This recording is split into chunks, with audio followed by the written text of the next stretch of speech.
Hello, hello, bonjour, bonsoir, salut, shalom.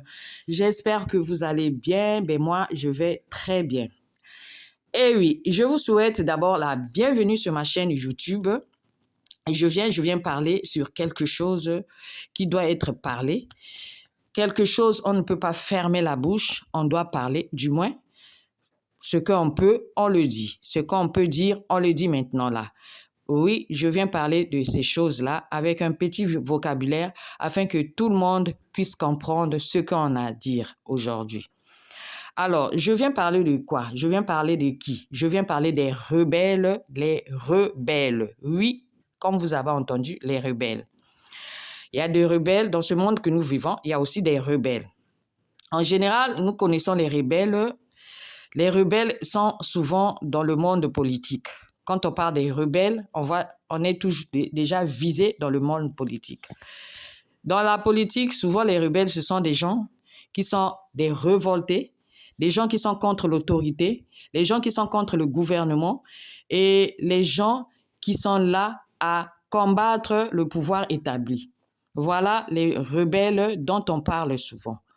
Mais moi, aujourd'hui, je ne viendrai pas parler de ces rebelles-là. Moi, je viens parler des rebelles dans l'Église corps du Christ. Voilà. Il y a des rebelles dans les églises aussi. Mais avant de commencer, de développer mon sujet, je voulais demander à tous, à ceux qui ne se sont pas encore abonnés, de s'abonner. Abonnez-vous et n'oubliez pas aussi de cliquez sur la cloche de notification afin que tout ce que je pourrais poster et que vous puissiez les recevoir en temps réel. Alors, merci déjà d'avance. Voilà, je reviens sur le sujet, les rebelles. En fait, le rebelle, je l'ai dit, je l'ai expliqué tout à l'heure, c'est une personne, un révolté. Un révolté qui va s'isoler quelque part et qui commence à nuire le pouvoir en place. Et moi, je veux parler aujourd'hui des rebelles dans les églises. C'est qui un rebelle ou une rebelle?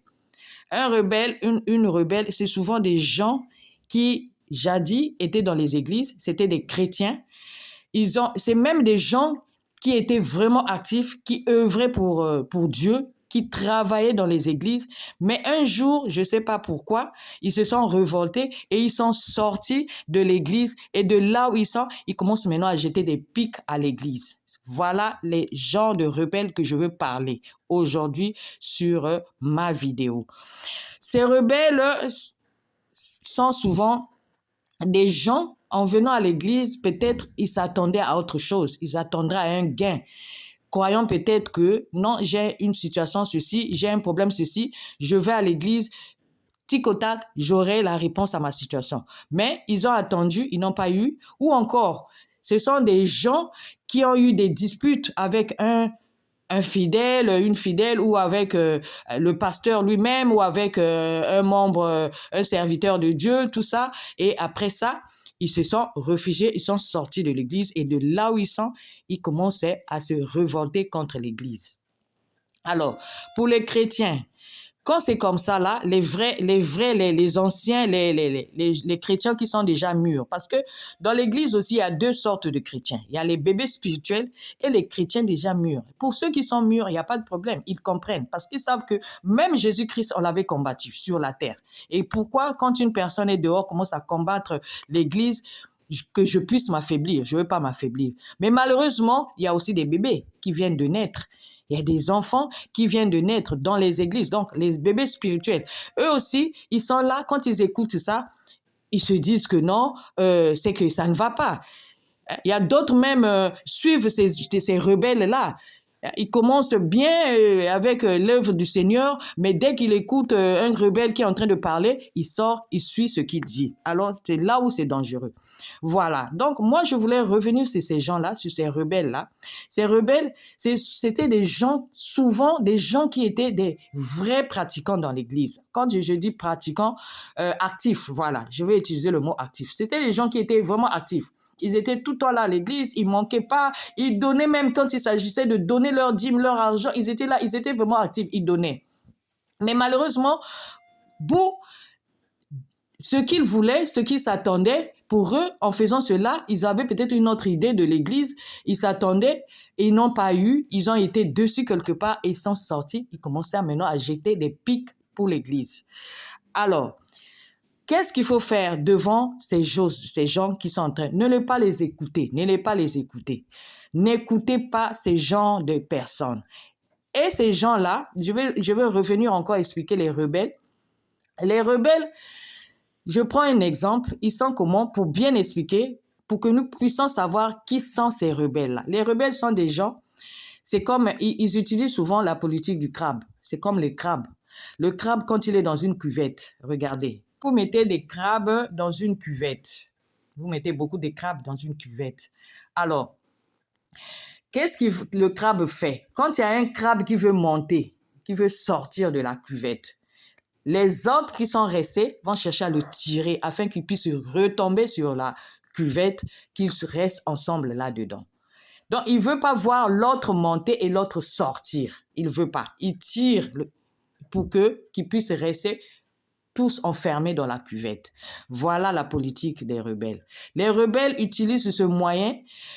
Ils se disent, en disant cela, les autres aussi vont me suivre pour que nous puissions nous réfugier, nous tous, dans l'autre, là, hors de l'église. Voilà.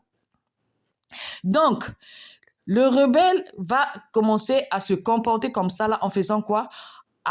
Il va diaboliser, d'abord il va commencer à diaboliser les serviteurs de Dieu, il va commencer à diaboliser même les bâtiments, les simples maisons, les maisons qui sont là debout, il va commencer à les diaboliser, il va commencer à diaboliser toutes choses, voire même d'autres, même la parole de Dieu, ils vont commencer à diaboliser tout. Donc, voilà les tactiques que je voulais dire, la façon dont ils travaillent, les rebelles travaillent.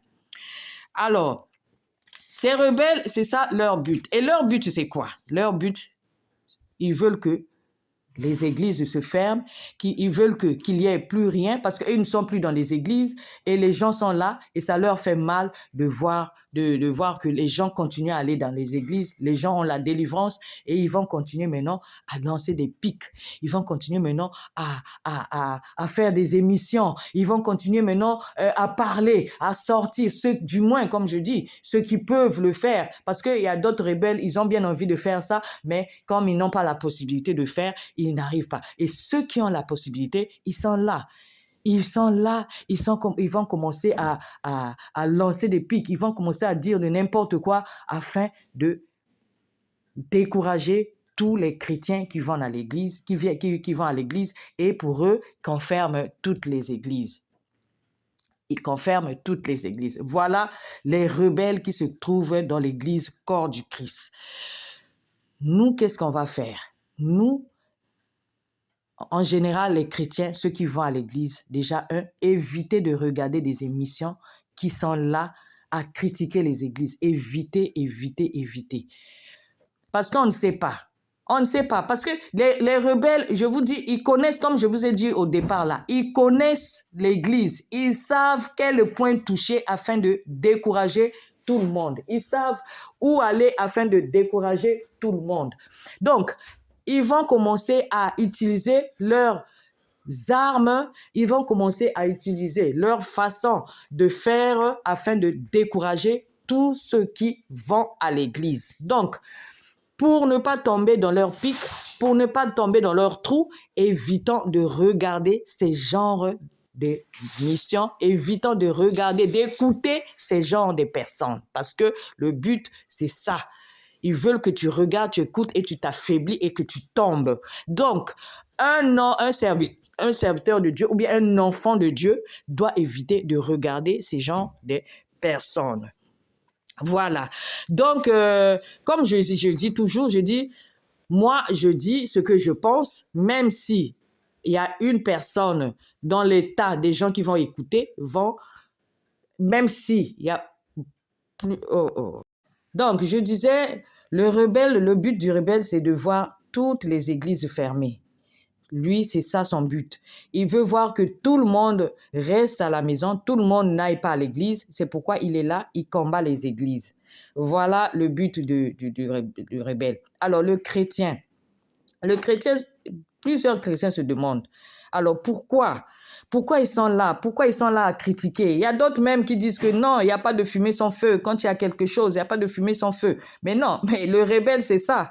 Et effectivement, c'est ça son but. Lui, il est là, il veut que l'Église soit combattue. Il veut ça, c'est ça qu'il veut. Et il est prêt à inventer même des histoires. Il est prêt même à diaboliser même les serviteurs de Dieu.